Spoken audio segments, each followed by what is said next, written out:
नमस्कार आप सभी को।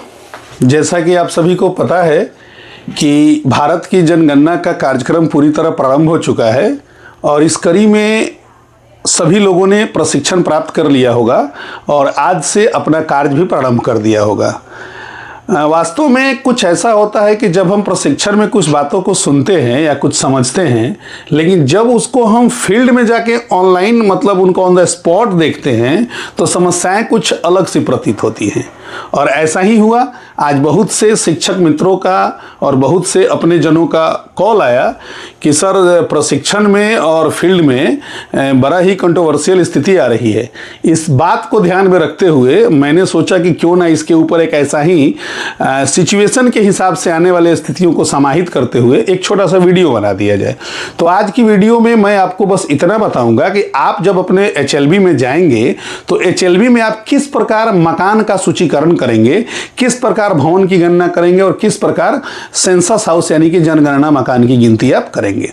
तो जैसा कि आप सभी स्क्रीन पे देख रहे हैं कि आपके HLB में कुछ इस तरह के भवन या इस तरह के मकान आपको देखने को मिलते हैं।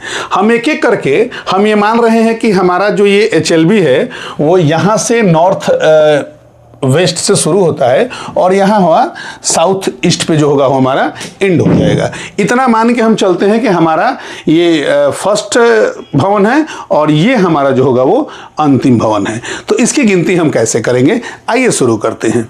हम सबसे पहले इस वाले मकान को अगर हम देखते हैं, जनगणना भवन को देखते हैं, तो चूंकि हम देख रहे हैं कि एक ही इंट्रेंस है ना, और एक ही छत है, तो ये हमारा पहला सेंसस होगा, पहला जनगणना भवन होगा। तो जब ये जनगणना भवन हमारा पहला होगा तो आप सभी को पता है कि यहाँ पे हम CN1 लिख देंगे। इसके मुख्य गेट के पास अब ये CN1 लिख देंगे। जैसे ही हमारा जनगणना भवन क्लियर होता है तो एक बात आप सभी को ये ध्यान में रखना है कि प्रत्येक जनगणना भवन जो होता है वो एक सेंसस हाउस होता है, यानी कि जनगणना मकान होता है।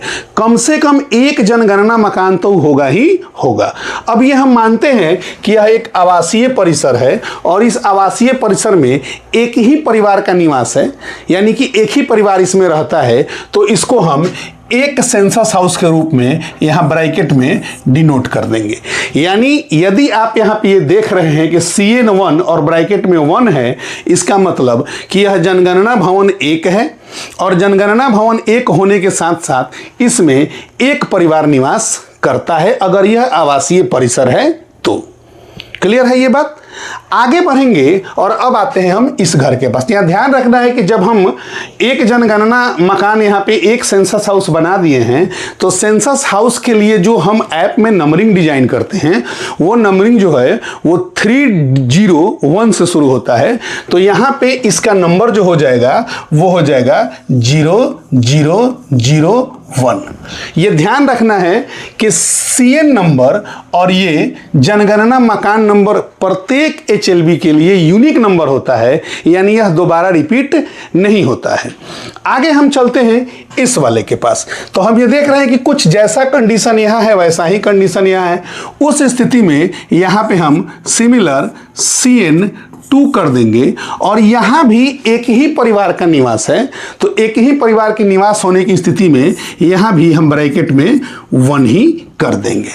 जो स्थिति हमारा CN1 के लिए था वही स्थिति हमारा CN2 के लिए था। ऐसे करके अब हम आगे पहुंचते हैं इस वाले घर के पास।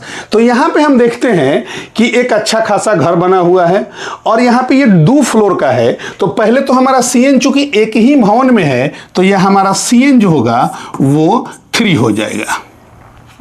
CN1, CN2 और CN3। लेकिन यहां हमको पता चलता है कि यहां पे 2 परिवार रहते हैं, 2 परिवार रहते हैं। तो ऐसी स्थिति में हमको यहां पे ब्रैकेट में 2 लिखना पड़ेगा और यह 2 इस बात को डिनोट करेगा कि इस जनगणना भवन में 2 परिवार रहते हैं। अब इनका अगर नंबरिंग हम करेंगे तो यहाँ देखिए, यहाँ पर 001 हुआ है तो यहाँ भी 1 है, तो यहाँ के लिए 0002 हो जाएगा। और यहाँ पे चूंकि 2 परिवार रहते हैं तो यहाँ के लिए नंबरिंग हो जाएगा 0003 और 0004।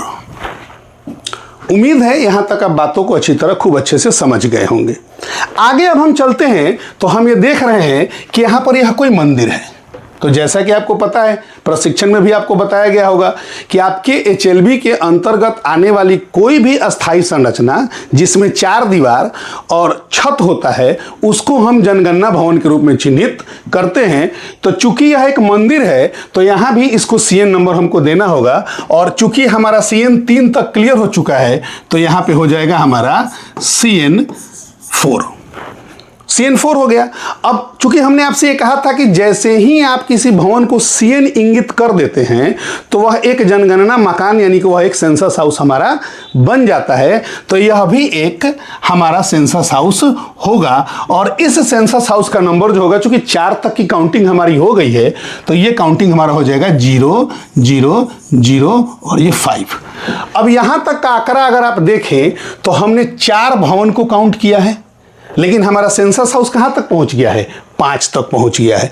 फिर से एक बार देख लीजिए, पहले भवन में एक सेंसस हाउस है, दूसरे में भी एक ही सेंसस हाउस है, लेकिन तीसरे में 2 सेंसस हाउस है, 3 नंबर और 4 नंबर। और चूंकि चौथा नंबर हमारा जो है एक मंदिर है, तो मंदिर की जगह पे मस्जिद हो सकता है, विद्यालय हो सकता है। आगे हम लोग देख रहे हैं कि नीचे विद्यालय भी है, तो यहाँ के लिए भी हम लोग आगे बताएंगे। तो ये सेंसस CN नंबर 4 हो गया और इसमें सेंसस हाउस कितना हो गया? 1 हो गया। अब आते हैं हम यहाँ पे, तो यहाँ पे हमको ये पता चलता है कि हम देख रहे हैं कि 2 फ्लोर का बिल्डिंग है और दोनों फ्लोर के बिल्डिंग में एंट्रेंस दोनों का क्या है? अलग अलग है। तो वहाँ CN 4 के बाद यहाँ हम CN 5 डाल देंगे। अब CN 5 डालने के बाद हमको इसमें क्या करना है? सेंसस हाउस दिखाना है। तो हमको ये पता चलता है, यहाँ के जो भी इस घर के जो ऑनर हैं उनसे ये बात पता चलता है कि इस पूरे घर में हम लोग 4 परिवार रहते हैं और चारों परिवार अलग अलग रसोई से खाना प्राप्त करते हैं।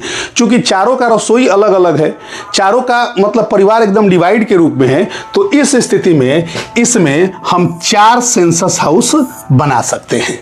तो ब्रैकेट